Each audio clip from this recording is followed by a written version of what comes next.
What's good, YouTubers and YouTubettes? This is JBsports back again with another one. Great day of boxing. We had a great fight in the UK, and we had a great main event card in Inglewood, up to no good, California, IA. Let's talk about Beterbiev versus Yarde. Beterbiev, who was the unified light heavyweight champion. I have him in my top 10 pound for pound rankings. Underrated fighter. Not a lot of people talk about Beterbiev's his skill set. A lot of people like to go to his power, but he's a guy that knows how to set up his power shots. Has great footwork, fundamentally sound. Has a great jab, knows how to double up on the jab, and all that came into play when he took on a game but still green Anthony Yarde. Yarde needs to take a page out of Anthony Joshua's playbook, and he needs to go to the U.S. and get him a trainer. He needs to upgrade his trainer. Ajay has taken him as far as he can go. I know you're trying to be loyal. Anthony Joshua was trying to be loyal to McCracken, but he finally figured out that he had to make an upgrade in trainer, and I think we're at that point for Anthony Yarde. But he put on a good performance. 2 of the 3 judges had him up. One of them had him 5 rounds to 2, 4 rounds to 3. That's absolutely ridiculous. He was not winning that fight. Those 2 judges' license needs to be revoked because either they're incompetent or corrupt. Either way is bad. And that was ridiculous to have Yarde up 5 rounds to 2 and 4 rounds to 3. You got people out here on Twitter, in particular from the UK, co-signing that saying, oh yeah, I had Yarde up too. What fight was you watching? I don't want you ever judging no fight. Because you either don't know what you're looking at or you letting your bias get the best of you. There's no way in hell Anthony Yarde was leading that fight before he got stopped. Now, Anthony Yarde, at the end of the day, didn't have the skill set to beat Beterbiev. I told you in my prediction video, to beat Beterbiev, you got to be able to either have the power to get his respect and make him kind of hesitant when he's trying to push forward, or you got to be able to box circles around him. You got to be able to use the jab, double up on the jab, make him reset, be able to move around the ring and basically be able to move around the ring for 12 rounds and trying to control distance, hitting them with the 1-2, even the 1-2-3, combination, jumping in, getting your shots out, jumping out, going to the body to try to break him down and maybe kind of kill the momentum that he seems to get as the fight goes on. He seems to get stronger as the fight goes on. He seems to get the momentum of the fight as the fight goes on. You got to invest in the body early to stifle that type of momentum that he's accustomed to doing in his fights. With all that being said, a beautiful, beautiful performance by Beterbiev. Beterbiev showed a different side of him in this fight. He was able to fight off the back foot.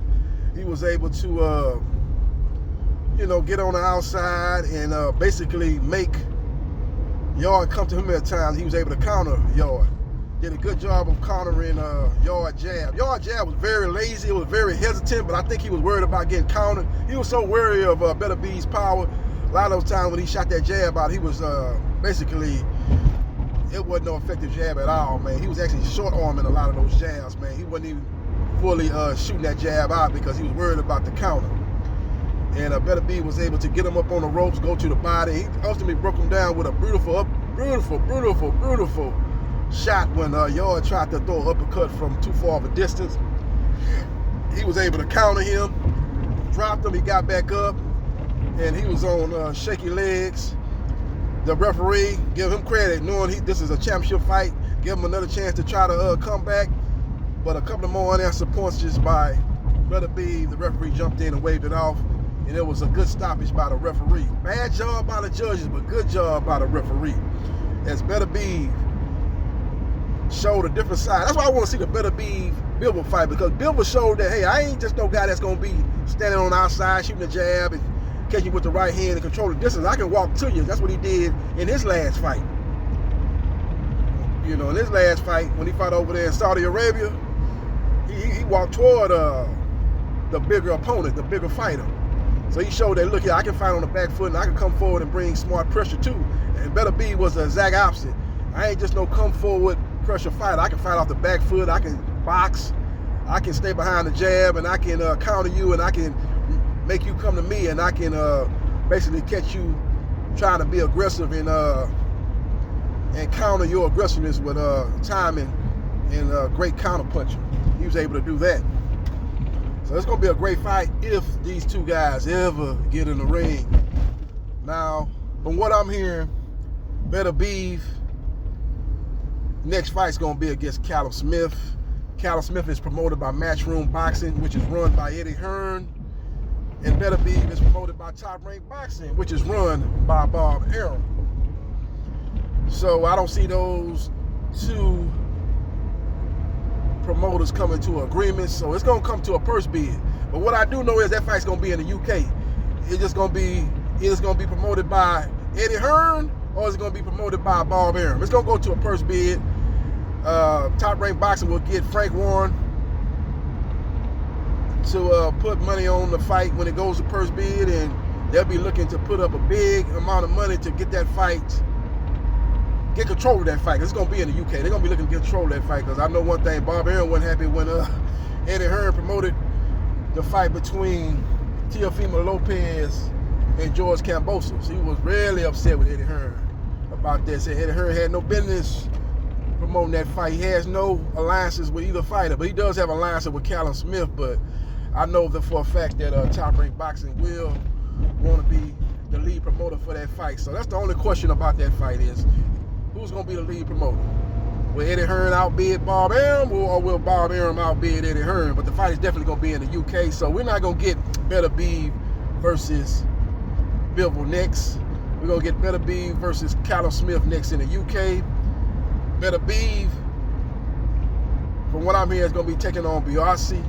That's going to be in the UK. And after he wins that fight, if he wins that fight, they're going to be looking to do the rematch versus Canelo Alvarez in September of 2023. So we will see what happens, and we will see what transpires. Now let's go to the Golden Boy card. They had a real good card, man. I like what I seen from the guy Oscar Collazo. Now I do think he's kind of small, and so he's got limitations because of his lack of size. He doesn't have great length, but he's a guy that's a very good fighter. He's coming with smart pressure. He's a guy that throws good combinations, man. He likes to get in there and gets his shots off, and he comes in there with smart pressure. And he's a guy that's got very, very, I ain't gonna say he got fast hands, but he got fast enough hands to get his shots off. He's a very good fighter, but I think if he get in there with somebody that has a little bit more size on him and has a length and be able to keep him on the end of his jab, he could have problems beating that type of fighter. Now, Reyes, the guy he fought last night, was doing that at times, but was not nearly effective enough. He was giving away his height too much. If you get a guy in there that knows how to fight tall, use his height, Collazo gonna be at a problem, man, because he's small, kind of like Gervonta Tank Davis. But the difference between him and Gervonta Tank Davis is, number one, the punching power. Number two is boxing IQ, and number three is athleticism. Gervonta Tank Davis has all those advantages over Collazo, so Collazo's gonna have to get to that top level if he's able to get to that top level on just being the more consistent fighter. You know, knowing who you are, knowing your style of fighting, implementing your style and your game, playing smartly on your opponent, and basically being more consistent round in and round out, and play to your advantages, man. Because again, he's a guy that's, to me, is lacks size and he lacks great speed, but he's a guy that's very, very consistent in his style of fighting, and that could get him a long way. So we will see what happens, and we will see what transpires. But good fight by Collazo, but that is not Golden Boy's top prospect. I can see him being a world champion, but I don't see him being a potential pound-for-pound fighter. I do see that in this guy named Floyd Schofield. Now, going into this fight, I heard about comparisons to Pernell Sweet Pea Whitaker. He don't fight nothing like Whitaker. You know who he fight like? He fight like Sean Porter. Sean Showtime Porter. That's who Floyd Schofield fight like. He's not as reckless as Porter. He's got more power than Porter at that weight class. We'll see once he move up, will his power carry up, but he's got more power to him, and he's more fundamentally sound than Sean Porter, who used a football mentality in the ring. You know, he played high school football, and he brought that mentality inside that square circle, and it played dividends for Sean Porter. But his style of fighting, his aggressiveness, his mindset, and his style of fighting is very similar to Sean Porter, not Sweet Pea. I don't know where they got that comparison from. He don't fight nothing like Sweet Pea. He was getting caught with some shots in that fight. versus Mercado. Mercado was able to catch him with some shot. Mercado used his experience to last 10 rounds. He did not get stopped. That referee for that fight was horrible. That lady, she got to go back to school and work on her craft, man, because that was horrible. I don't know if they got ref school you can go back to, and when they see you messing up in fights, you not refereeing a fight like it need to be refereed, maybe you go back to class and, see if we can get you right. I don't know, man, but that lady was horrible. That lady was horrible. I'm all for female referees in all sports, not only boxing, but they got them in the NFL, which is good, the NBA, which is good. They need to get them in baseball, get them in college basketball, get them in college football, get them in all sports. I'm all about equality. But that lady last night, she took away two obvious knockdowns from Floyd Schofield as he dropped Mercado twice and he didn't get credit for him. But in all, man, a great performance.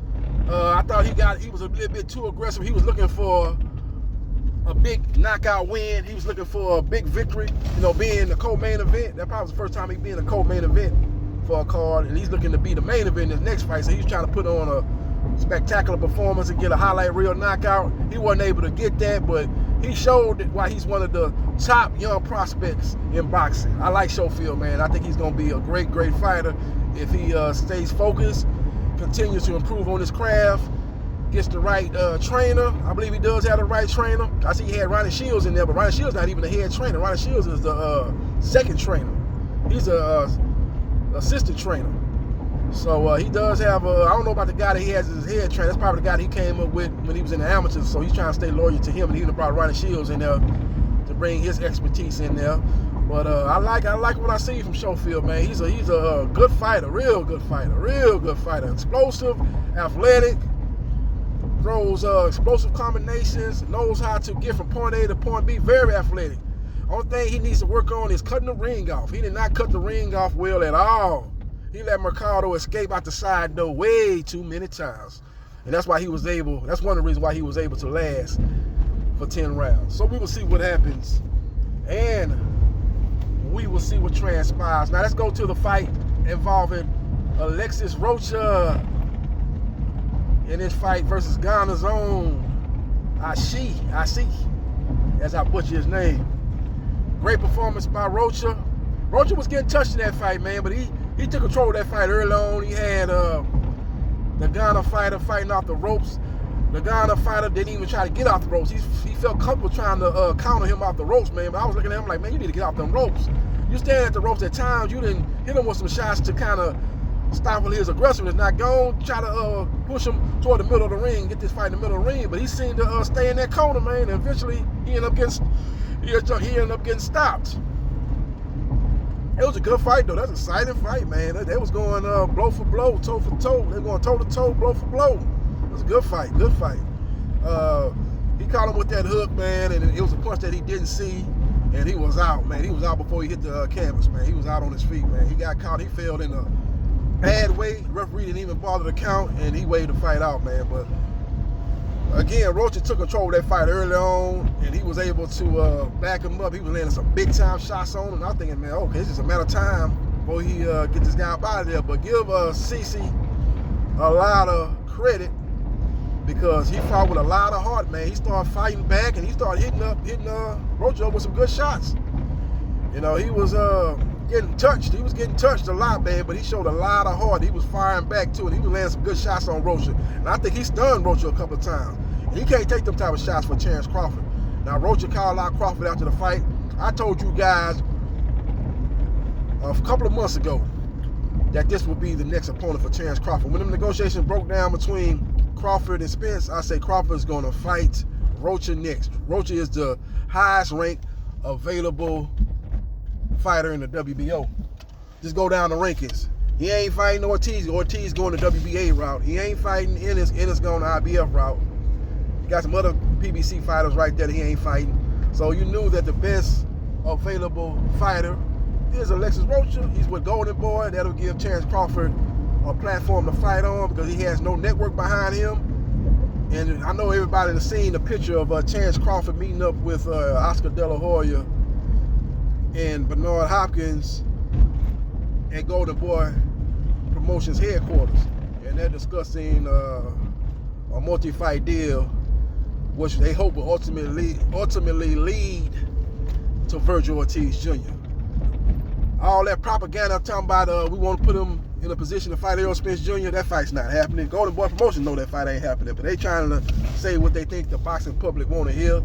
They gonna set up a fight between Terrence Crawford and Virgil Ortiz Jr. That's the fight they looking to set up. It'll be an in-house fight, and that's the fight they looking to set up. They'll do the Spence fight if everything go well, and if they can somehow come to agreement, but that's not gonna happen.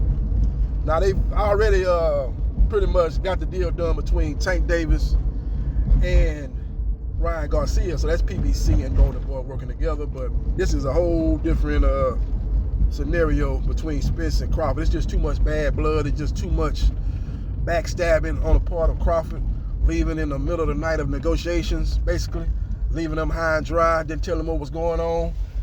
You know, he asked for this and asked for that in the contract, and PBC gave it to him. They were just waiting to hear back from him. And then next thing we know, ESPN.com come over to report that he's fighting on a startup app called BLK Prime versus David Adversary.